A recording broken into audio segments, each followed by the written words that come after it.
ترشيحي لرئاسة المجلس البلدي لمدينة بيروت.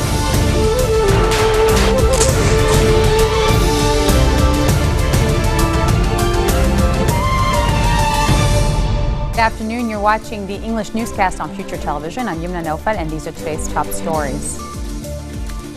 Saudi King Salman says the kingdom's cabinet approves a plan laying out reform priorities for the next decade and a half.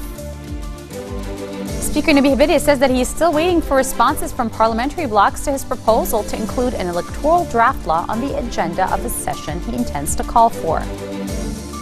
And President Barack Obama confirms that he approves the deployment of 250 additional U.S. personnel to Syria. Saudi King Salman says the kingdom's cabinet is approving a plan laying out reform priorities for the next decade and a half.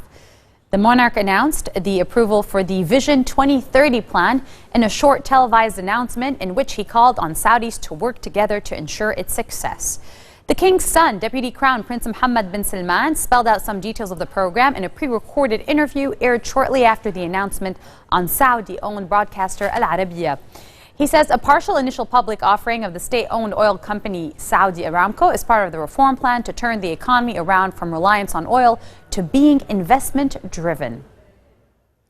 Interior Minister Nuhad Mashnu says the municipal elections set for next month will be more than fair and definitely fairer than the previous ones because of a lack of foreign funds spent to prop up certain candidates. In an interview with the Saudi website Arab Economic News, Mashnu also noted the timing of the election was significant as they are set to take place before the next parliamentary ones. Commenting on the funding of the municipal elections, Mashnu said the Interior Ministry spent $20 million for logistical and administrative preparations.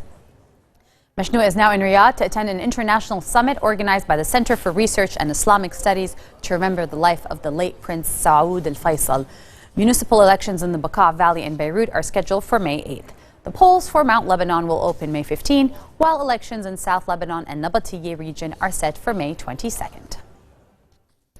Speaker Nabih Berri is saying that he is still waiting for responses from parliamentary blocs to his proposal to include an electoral draft law on the agenda of a session that he intends to call for.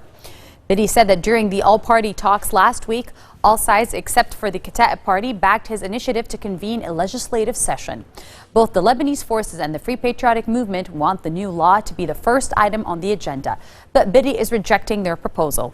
Minister Michel Faraon said he is not in favor of holding a session from which three main Christian parties are absent. Hezbollah is still indecisive on its candidates for the upcoming elections for Beirut, according to sources of the Lebanese Al Akhbar newspaper. Sources from the March 8 coalition told Akhbar that Hezbollah has not nominated anyone for the municipal elections in the capital and has not even declared its position on the issue.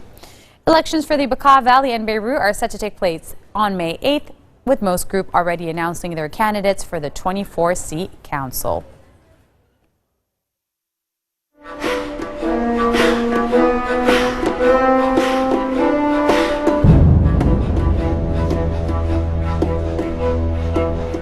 At least 60 people have been killed in 3 days of intense fighting in Syria's northern city of Aleppo. This is according to the Syrian Observatory for Human Rights, marking an escalation of violence. The activist group said 7 children and 10 women were among those killed in a series of airstrikes by the government side and as well as shelling attacks by insurgents since last Friday. President Barack Obama confirmed that he had approved the deployment of as many as 250 additional U.S. personnel to Syria, including special forces, to train and assist local forces fighting Daesh, as well as other militants. Obama, speaking in the northern German city of Hanover, said he backed the deployment to build on momentum from special forces already on the ground in Syria and driving Daesh out of key areas. In his speech, attended by German Chancellor Angela Merkel, Obama also said that the United States and the entire world need a strong, united Europe and that Europeans had to take on their share of the burden to ensure collective security. And just as I've approved additional support for Iraqi forces against ISIL, I've decided to increase U.S. support for local forces fighting ISIL in Syria. A small number of American Special Operations Forces are already on the ground in Syria, and their expertise has been critical as local forces have driven ISIL out of key areas. So given the success, I've approved the deployment of up to 250 additional U.S. personnel in Syria, including special forces, to keep up this momentum. So I've come here today to the heart of Europe to say that the United States and the entire world needs a strong and prosperous and democratic and united Europe.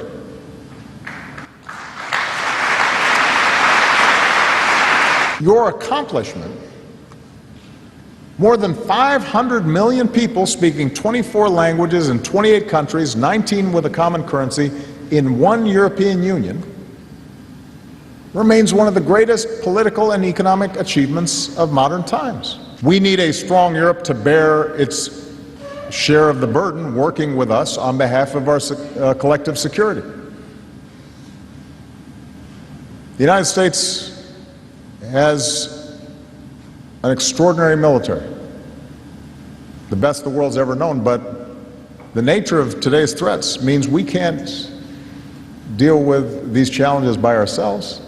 Even as European countries make important contributions against ISIL, Europe, including NATO, can still do more. So I've spoken to Chancellor Merkel, and I'll be meeting later with the presidents of France and the Prime Ministers of Great Britain and of Italy. In Syria and Iraq, we need more nations contributing to the air campaign. We need more nations contributing trainers to help build up local forces in Iraq. Our freedom, our quality of life remains the envy of the world.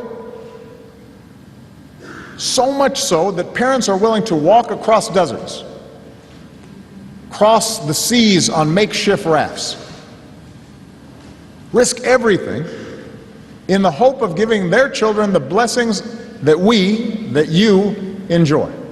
Blessings that you cannot take for granted. And it unsettles us. So we're going to have a NATO summit this summer in Warsaw. And I will insist that all of us need to meet our responsibilities, united, together. That means standing with the people of Afghanistan as they build their security forces and push back against violent extremism.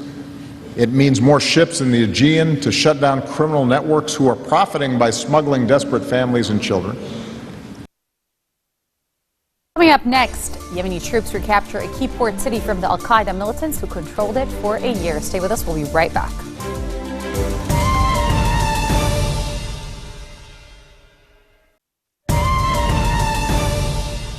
Welcome back. You're watching the 1620 o'clock news on Future Television. Yemeni troops have recaptured a key port city from al-Qaeda militants who controlled it for a year in what a Saudi-led coalition hailed as a major victory that saw more than 800 jihadists killed.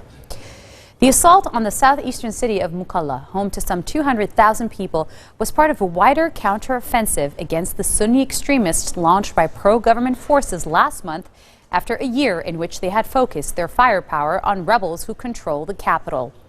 It comes as government and rebel delegations hold peace talks in Kuwait and after U.S. President Barack Obama called for a negotiated settlement that would enable both sides to turn their attention on al-Qaeda.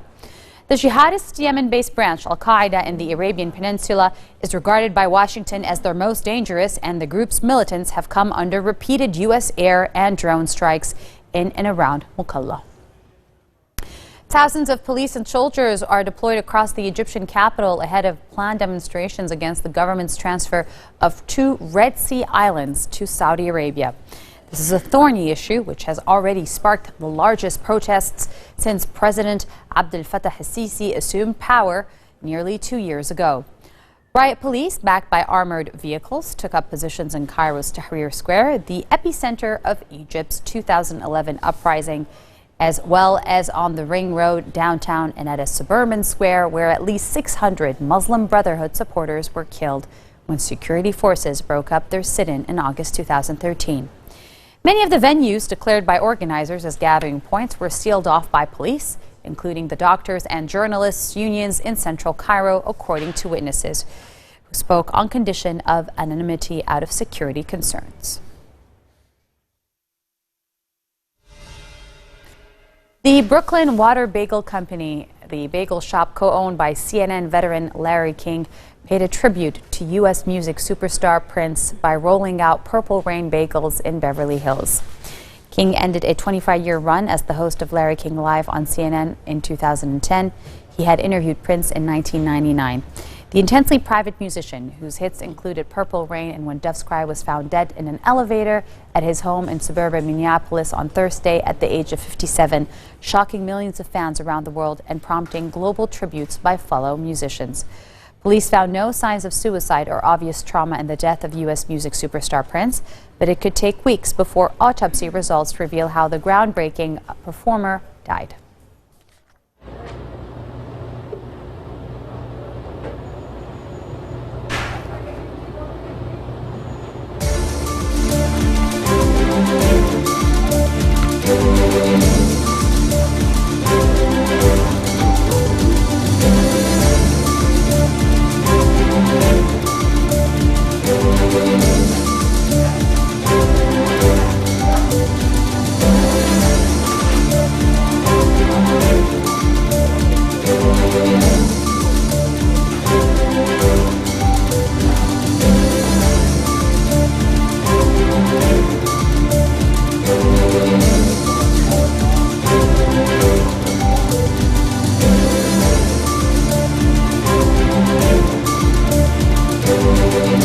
This marks the end of our bulletin for today. Now for a reminder of our headlines. Saudi King Salman says the kingdom's cabinet approves a plan laying out reform priorities for the next decade and a half.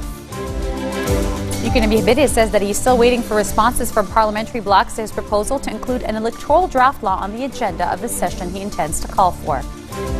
And President Barack Obama confirms he has approved the deployment of as many as 250 additional U.S. personnel to Syria. Those are your Monday headlines live on Future Television. I'm Yumna Nofa signing off. Have a good week.